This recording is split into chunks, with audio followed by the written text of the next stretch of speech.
Hey everyone, welcome back. On Monday, Senator Mitch McConnell gave an interview to a CNN that really caught my attention. He was being asked about the Republicans' chances of retaking the Senate in 2024, and to paraphrase his own words, he spent 10 minutes telling the interviewer all the ways the GOP could screw this up. And that was a little bit off for me because, on paper, the GOP should be set up to do very well in 2024. There are 23 Democrats up for re-election and only 11 Republicans, and some of those Democrats are in fairly red states, especially West Virginia and Wyoming. So I started thinking to myself, Mitch McConnell is not a man to waste words, and when he comes out and makes a public statement in an interview like that, he means it. So let's talk about why Mitch McConnell might be concerned that the Republicans might not be able to take back the Senate in 2024, despite a fairly favorable map. The first and most obvious thing that Mitch McConnell is looking at is the 2024 Senate primaries. Back in 2022, we saw a number of unpopular and frankly unqualified candidates make it through the Republican primary, usually with the help of former President Donald Trump's endorsement. Now, these candidates were very appealing to the far right wing of the Republican Party that is very active in the Republican primary, but they weren't able to pull in those moderate and independent voters that are so important to winning these statewide races. And that is already starting to happen again in 2024. Mitch McConnell has been able to get a couple of candidates in key races such as Wyoming and West Virginia, but in these and other swing states, there are also MAGA Republicans who are looking to line up their own bid. And while Mitch McConnell has gotten rid of Rick Scott and is going to be able to much more effectively intervene in these primaries, that kind of money and ad spending is only going to get you so far. At some point, the voters are going to choose who they want, and if they decide that they want a Trump-endorsed far right-wing candidate to be their representative, the Republicans could end up losing what, in any other year, would have been an easily winnable Senate race. The second thing that I think Mitch McConnell is concerned about is the behavior of state and local GOP officials. Now, granted, on the national level, we see a lot of Republican politicians propose some pretty extreme policies, but at the end of the day, 99% of them stay proposals. They really don't have a lot of chance of becoming actual law, so Republicans can say what they want without ever having to be afraid that what they say will actually impact their constituents. But on the state and local level, it's an entirely different story. Republicans have managed to gerrymander themselves into supermajorities in a bunch of different states, so they can essentially do whatever they want. And we've seen them do some pretty extreme things, be it cutting all funding from local libraries, enacting abortion bans that are so strict that hospitals decided to shut down their maternity wards because they decided that they couldn't both comply with the law and the Hippocratic Oath. We saw the Tennessee House eject 2 African American members for simply participating in a protest. We saw the Montana state legislature ban its only trans member from even being on the floor simply for being the person that they are. And the list goes on. Now, these state and local Republican officials are safe, as again, they're in heavily gerrymandered seats, so their only threat is a primary challenge from further to the right. So, no matter what extreme positions they take, they're probably going to win re-election. However, these decisions made by state and local Republicans don't only affect their constituents, they affect everyone in the state.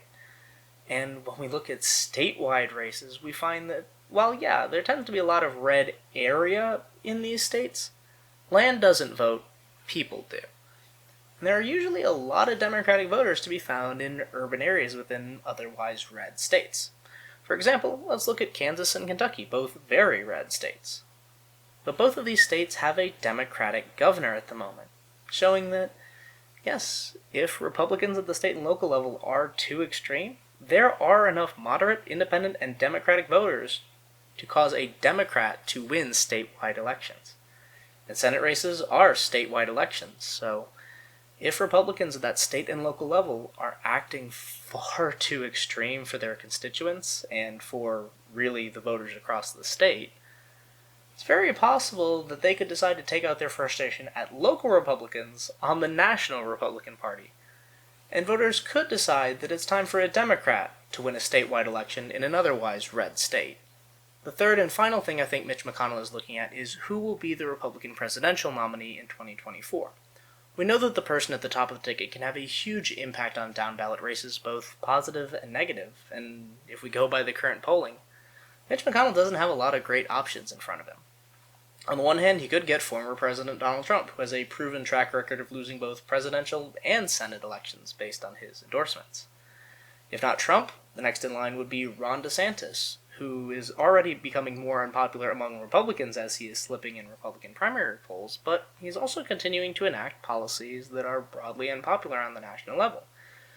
Be that banning books, enacting a much stricter abortion ban, continuing his feud with Disney, etc.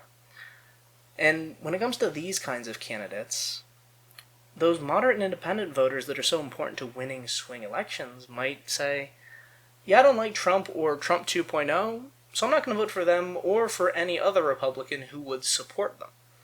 And then they'll go vote for the Democrat instead, costing Republicans what might otherwise have been, winnable elections. But if it's not either of those two, I don't think there's anyone left in the Republican primary who can actually motivate the Trump base to come out and vote. Now, certainly they're not going to vote for a Democrat, but the problem for Mitch McConnell is they might not vote at all. If their guy, or essentially a carbon copy of their guy, isn't on the ballot, they might say, this is the old establishment Republican Party, it's all corrupt, I'm just not going to vote. It's not worth it anymore. And they stay home. And if enough of them stay home, that, again, could be enough to shift the balance in a tight race from the Republicans to the Democrats. So, yeah, I can understand why Mitch McConnell is being a little bit cautious right now.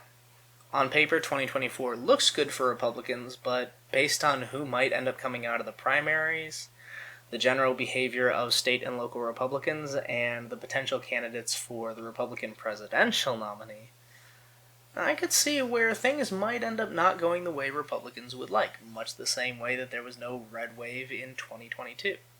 And Mitch McConnell was cautious then as well, so given that he is a very astute politician, he might be onto something. Now, he has said that he is going to do everything in his power to stop this from happening, and I'm sure that we're going to see him being very involved in primaries in order to make sure that his chosen candidate ends up coming out the victor, but I don't think him and Trump are going to be on quite the same page, as they haven't been in the past either. So we might finally end up getting to see that battle that we've constantly been hearing about between the establishment Republican Party and the MAGA wing of the party. Think about it.